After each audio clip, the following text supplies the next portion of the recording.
নজর রাখবো পূর্ব বর্ধমানের দিকে। পূর্ব বর্ধমানের মন্তেশ্বরের একটা ছবি আগে আপনাদের দেখাই। এই সেই স্কুল, কিন্তু এই স্কুলে কি হচ্ছে, কেন এই স্কুলের ছবি দেখাচ্ছি, ছবিটা দেখলেই বুঝতে পারবেন। আচ্ছা, কখনো কি কোথাও শুনেছেন যে পড়ুয়ারা স্কুলে কি জন্য যায়? পড়াশোনার জন্য। কখনো কি দেখেছেন যে পড়ুয়ারা বাজার করছে? দেখেননি তো। এই ছবিতে সেটাই দেখাবো এবার। দেখুন, পড়ুয়ারা বাজার করছে, হাতে কি রয়েছে? ডিম রয়েছে, আরো অনেক কিছু রয়েছে। এগুলো কেন? এই ছোট ছোট পড়ুয়ারা কি করছে? মিড ডে মিলের বাজার করছে। ভেবে দেখুন, কোথাও কি এই ছবি দেখা গেছে? এই ছেলেগুলোকে দিয়ে যে আপনি বাজার করাচ্ছেন, একদিন চলছে না, কি একদিন চলছে না, দীর্ঘদিন ধরে চলছে।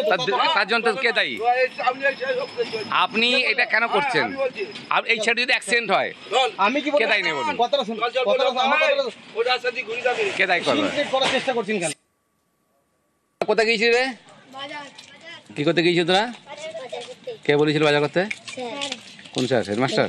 হেড স্যার তো? কি কিনেছিস? ডিম, আচ্ছা, তেল, আলু। তোদেরকে আনতে পারি। এই ছেলেগুলোকে দিয়ে যে আপনি বাজার করাচ্ছেন, একদিন চলছে না, কি একদিন চলছে না, দীর্ঘদিন ধরে চলছে। তার জন্য কে দায়ী? আপনি এটা কেন করছেন? এই ছেলে যদি অ্যাক্সিডেন্ট হয়, আমি কি কে দায়ী নেই বলুন? কথাটা শুনুন, আমার কথাটা কে দায়ী করবে? করার চেষ্টা করছেন কেন? আলু, তেল, ডিম একেবারে মাথায় করে পড়ুয়ারা আনছেন পূর্ব বর্ধমানের মন্তেশ্বরের এই স্কুলে। পড়াশোনা স্বাভাবিকভাবেই লাটে উঠে গেছে। প্রধান শিক্ষকের বিরুদ্ধে অভিযোগ। আমার সঙ্গে নবকুমার রয়েছে। নবকুমার, যখন প্রতিবাদ করা হচ্ছে তখন প্রধান শিক্ষকের রোষানলে পড়তে হচ্ছে। প্রশাসন কি বলছে? কতদিন ধরে এই ঘটনা চলছে? কেন এই বাচ্চাদের বাজারে পাঠাতেন তিনি, যে অভিযোগ উঠে আসছে?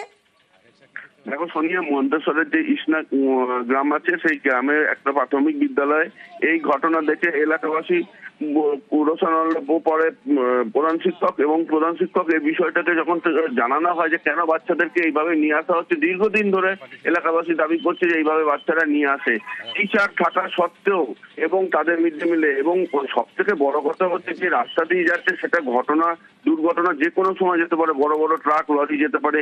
এটাই অভিযোগ করছে অভিভাবকেরা। তারা বলছে যে এই রাস্তা দিয়ে রীতিমতন দুর্ঘটনা হয়, বাচ্চাদের কিভাবে তারা নিয়ে আসছে। হেডমাস্টার মশাইকে জানাতে গেলে তিনি এই বিষয়ে ভীষণ তীব্র প্রতিক্রিয়া দেখান। তিনি জানান যে তাদের স্কুলের বাচ্চারা এরকম ধরনের বাইরে রীতিমতন খেলা করে, তাই এই ধরনের ঘটনা তারা যেতে চেয়েছে, সেই জন্য তারা গেছে। কিন্তু তার কি যুক্তি, কি কারণ যে এই বাচ্চাদের দিয়ে তিনি মিড ডে মিলের বাজার করাচ্ছেন, এবং প্রশাসন কি বলছে? অবশেষে তিনি রীতিমতন ভাবে এই বিষয়টাতে দুঃখজনক ঘটনা বলে মেনে নেন এবং পরবর্তীকালে আর কোনো ঘটনা এই ঘটবে না। কিন্তু ব্লক প্রশাসনের তরফ থেকে জানায় যে এই বিষয়ে এই ঘটনার পরিপ্রেক্ষিতে তদন্ত দ্রুত শুরু করা হবে। শনি, রাস্তায় যা দুর্ঘটনা ঘটছে, মোটেই বাচ্চাদের ঘরে এই দোকানে ইসনে থেকে জামনা পাঠানো অবশ্যই উচিত নয়। এটা মাস্টারদের দায়িত্ব। বাচ্চাগুলোকে পাঠানো আমাদের একটা বাইক এসে বা সাইকেল এসে বা 4 চাকা এসে ধাক্কা মারি দিলে তখন তার ক্ষতিটা হবে। 1 কিলোমিটার দূরে বাজার পাঠায়, ওরা আনতে পারে না। কেন পাঠাবে হেডমাস্টার? রাস্তাঘাটে যদি অ্যাক্সিডেন্ট হয়, মাস্টার কি দায়িত্ব নেবে সেটা? ছেলেদের, বাচ্চাদেরকে আমরা পড়তে দিয়েছি, বাজার করতে তো পাঠাইনি। এটা একটা ছেলে বাজার করার জন্য গিয়েছিল, একজন গার্জেনকে অবজেকশন করেছে। আমি বলেছি যে পরবর্তীকালে এরা কোনোদিন বাজার করতে যাবে দোকানে এক জায়গায় আর হচ্ছে কি স্কুলে এক জায়গায়, সেখানে সর্বক্ষেত্রে সম্ভব হয়ে ওঠে না। তখন কখনো কখনো হয়, যাতে আর পরবর্তীকালে কোনো ছেলে হচ্ছে কি বাজারটা টানতে না যায়, তার ব্যবস্থা আমি করবো। আমি ওই প্রাইমারি স্কুলে যিনি হেডমাস্টার মশাই আছেন তার সঙ্গে যোগাযোগ করছি, আর স্কুল ইন্সপেক্টর আছে তাকে বলছি যে বিষয়টা স্কুলে গিয়ে দেখেন, বাচ্চাদের দিয়ে কোনোভাবেই বাজার করা যায় না। সোমবারের ব্যবস্থা নেওয়ার চেষ্টা করছি।